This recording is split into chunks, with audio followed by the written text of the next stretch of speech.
Hey, welcome back to Donald Miller's Electrical Services. So I want to show you what flippers do to knob and tube.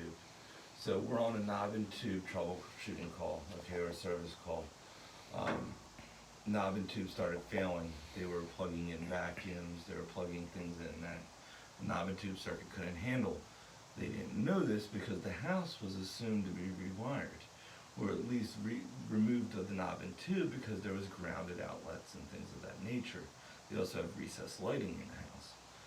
The worst thing you can do, one of the worst things you can do, is put recessed lighting on knob and tube. Knob and tube cannot handle recessed lighting. It can't handle the dimmers.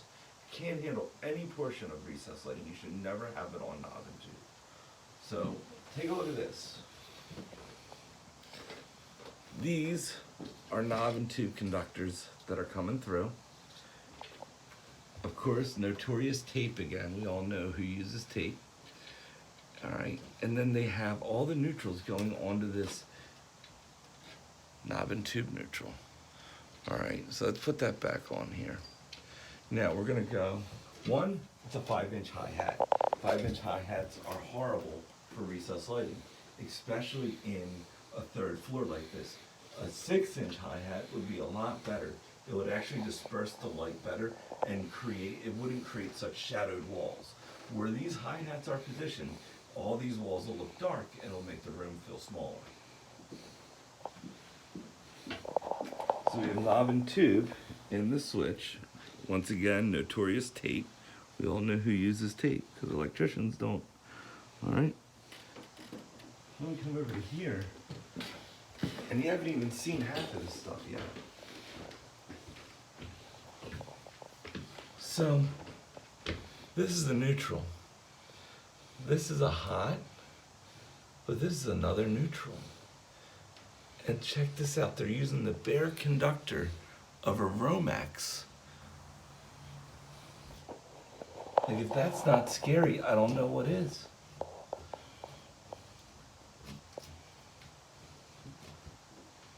All right. So now we have knob and tube controlling two sets of lights. We have knob and tube on a GFI, and then they've rigged up some type of ground here. All right, so they figured out a way to ground it so it'll pass inspection. All right, let's go. We're not done yet. This is all on one circuit, by the way.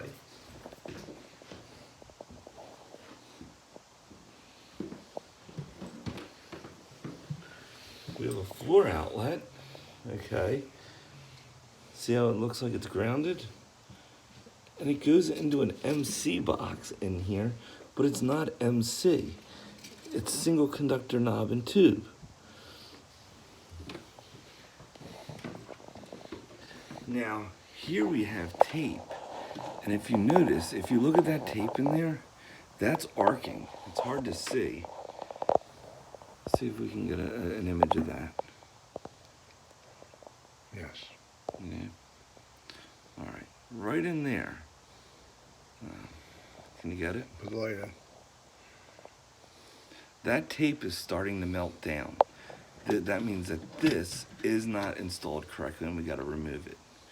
All right, so these are all on knob and tube. We have 4 recessed lights in here and a center fixture, all on knob and tube circuitry.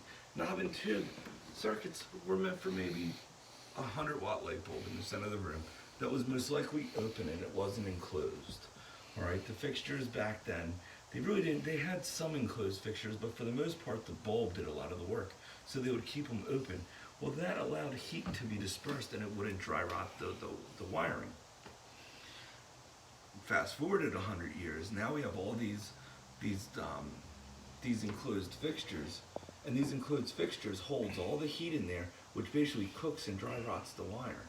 So we probably have dry rotted wires up there. We don't know yet, but so we're not done yet. Let's go downstairs. We still have something else to do. So 3 ways, still on knob and tube, but look at the back. They took all the Romex connectors out when they were redevicing everything. So none of these wires are supported correctly. All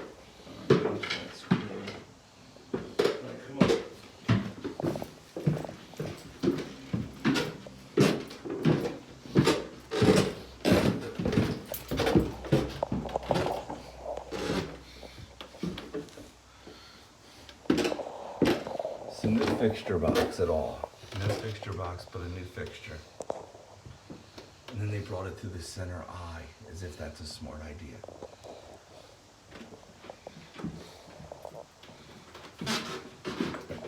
So here we go. Check that out. All right. And then, how about just some, I guess the guy didn't know what Romex connectors were. So he was just throwing stuff everywhere. No Romex connectors over here either. Like, no, there's no Romex connectors throughout the house. He didn't know what they were.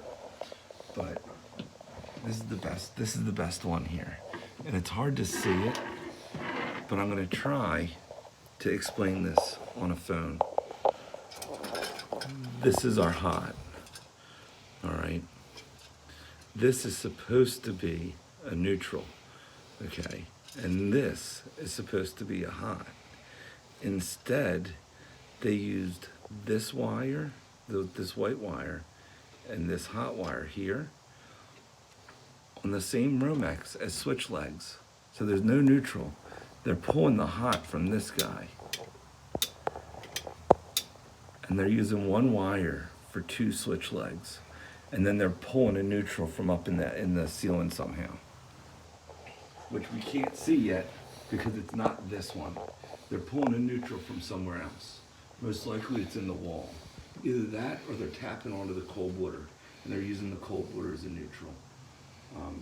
One way or another, this job's horrible. So we have to document this because we found the problem. The problem was downstairs. A wire nut melted down, and because the wire nut melted down, the hot conductor backfed through all the light bulbs and made 220 volt. Well, it technically wasn't 220. It was 120 volts on the hot as well as the neutral because the neutral basically fed through. All right. So we're going to resolve all this now. Thank you for watching. God bless. Take care.